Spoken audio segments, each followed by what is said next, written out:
It is Money Monday. You already know San Francisco is one of the highest real estate markets in the country, partly fueled by the high-tech jobs. But according to Indeed Hiring Lab study released today, even highly paid tech workers are being priced out, and they are looking for jobs in more family-friendly cities. National business reporter Brian Banmiller joins us now. Brian, thanks for being here with us. You bet. So Brian, Indeed surveyed these job searches done by these tech workers. Certainly an interesting study when you get into it. Tell us what they found out, and also what was your biggest takeaway?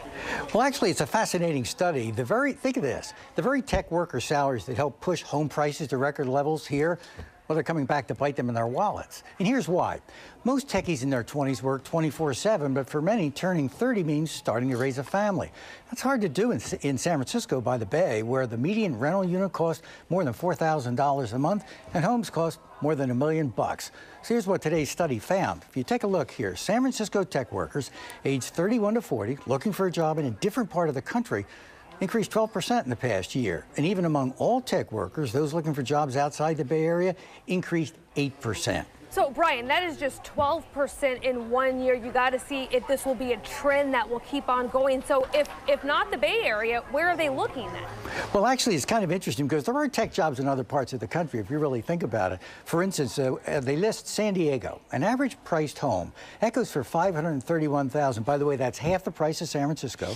Austin, where the average price home goes for $184,000, and Atlanta, the average price home goes for about $182,000. That's a lot cheaper than Baghdad by the Bay, and of course, it's a lot easier for people to raise their families. So yes, certainly cost of living lower there in their cities, but doesn't that also say the same for the salaries there? So can these same tech workers that are used to working here in Silicon Valley in the Bay Area, can they get decent salaries in San Diego or Austin, Atlanta? Well, you know, it's a trade-off. No. Your short answer is no. They'll make maybe 2/3 of the salary they'd make in the city, but the cost of housing is a lot cheaper, so it becomes a trade-off.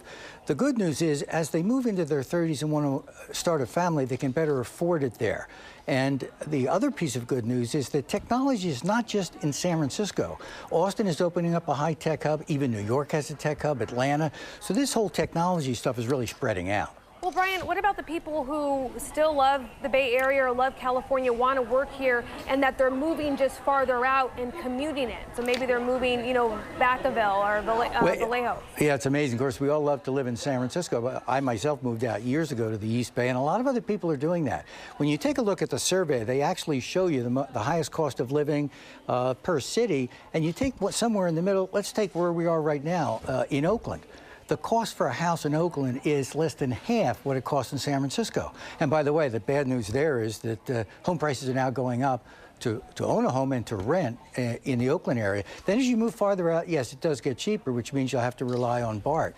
But the whole thing's a trade-off. It's really one of those typical good news, bad news stories. And where does it go from here? The city, they realize what's going on. Can they, or are they doing anything to change it?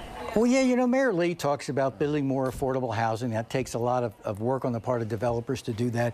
He's talking about giving loans to people to start for down payment for a house. He's talking about a way to make teachers' salaries better so that they can stay in the city. But, you know, I have to tell you, I've been covering real estate for 40 years here in the Bay Area, and I've heard these stories for 40 years. The market goes up, it goes down. It goes up, it goes down. Politicians come in and they say, we can do this and we can do that to fix it. You get another election and nothing gets fixed. I don't really think in the short term this is really good news if you want to buy a house or rent. Wow. Okay, so some people are looking to just move on from the Bay Area. And that's a shame. National business reporter Brian Banmiller. Brian, thank you. You bet.